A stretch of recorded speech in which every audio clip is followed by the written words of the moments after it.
Сәлеметсіздер ме, 10-шы сынып оқушылары? Біз бүгін 10-шы сыныптың 1-ші тоқсанға арналған номер 2-ші бұжып тапсырмаларының 2-ші нұсқасын талдаймыз. Тақырыбы өлең сөздің патшасы бөлімі бойынша жиынтық бағалау тапсырмалары.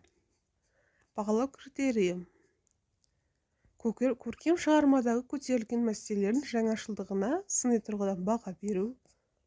Көтерілген мәселелерді анықтап, жаңашылдығына сыни тұрғыдан баға береді. Көркем шығармадағы кейіпкерлер мен кейіпкерлер жүйесін жинақтау және даралау.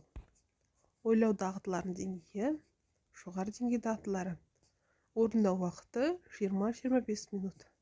Достар, ең бірінші біздің арнаға жазылып, достарыңызбен бөлісуді ұмытпаңыздар. Біз үшін бұл нәрсе өте маңызды.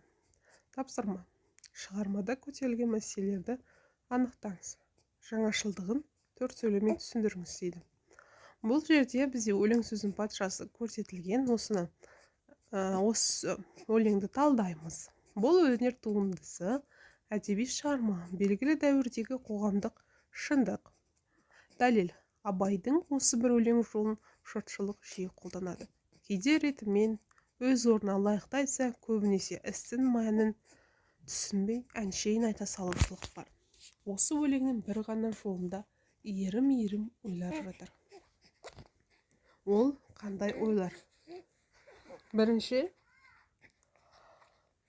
біз ақынның өлең сөзді патшасы дегеніне тоқталуымыз керек. Неге өлең сөздің патшасы? Бұл сұраққа жауап беру үшін қаз-қатар тұрған 3 ұғым, яғни ол өлең, сөз, патша. Қайсысынан бастамақпыз?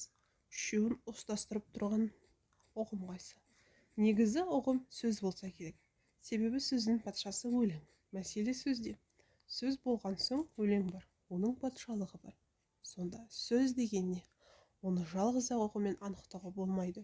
Сөздің іспен, қарекетпен мойындау қажет. Қандай іс, қарекет болсын, ол сөз арқылы айқындалады. Сондықтан сөз істің, қарекеттің көрінісі. Екіншіден, сөз идеяға байланысты. Идеяның өзі сөз арқылы анықталмақ. Мысал: қазақта өзі саралау деген түсінік бар. Ол деген сөзді сөз еместен ажырата білу деген мәселе. Тілмен жақтан сылдырап шыққандардың бәрі сөз емес. Табиғаттағы барлық нәрселер сияқты сөз де дертті болады. Оның дертін Абай бөтен сөзбен былғанса сөз сарасы деп ашып айтқан. Сөз былғанса сөз болудан қалады. Ал енді осы нағыз сөзді қауызынан аршып алу үшін оны саралау қажет. Сараланған сөз нағыз сөз, ол өлең. Сонда өлең әншейін сөз емес, ол сөздің сарасы. Сондықтан Абай қиыннан қиыстырған қазақтың баласын ер дана деп атаған. Қорытынды: өлең сөздің патшасы дегенде Абай мен өлең сөздің патшасын бір-бірімен байланысын патша деген ұғыммен білдіріп отыр. Патша деген даралықты емес, жалпылықты беретін ұғым. Патша болу үшін оның қасиеттері жалпы патшалыққа тән болса, сонымен бірге патшалықтың қадір қасиеті патшада болуы шарт.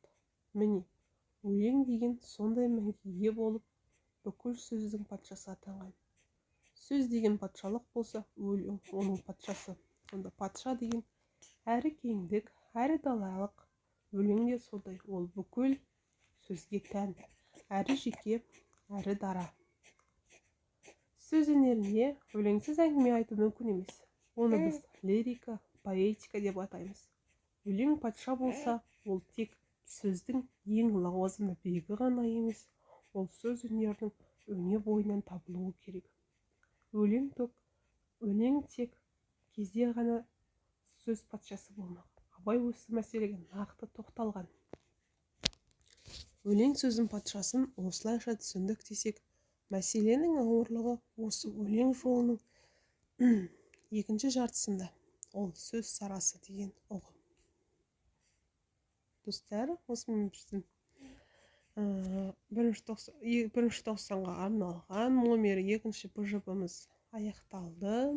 Осымен біздің арнаға жазылуды, достарыңызбен бөлісуді ұмытпаңыздар. Алдағы сабақтарыңызға сәттілік, сау болыңыздар.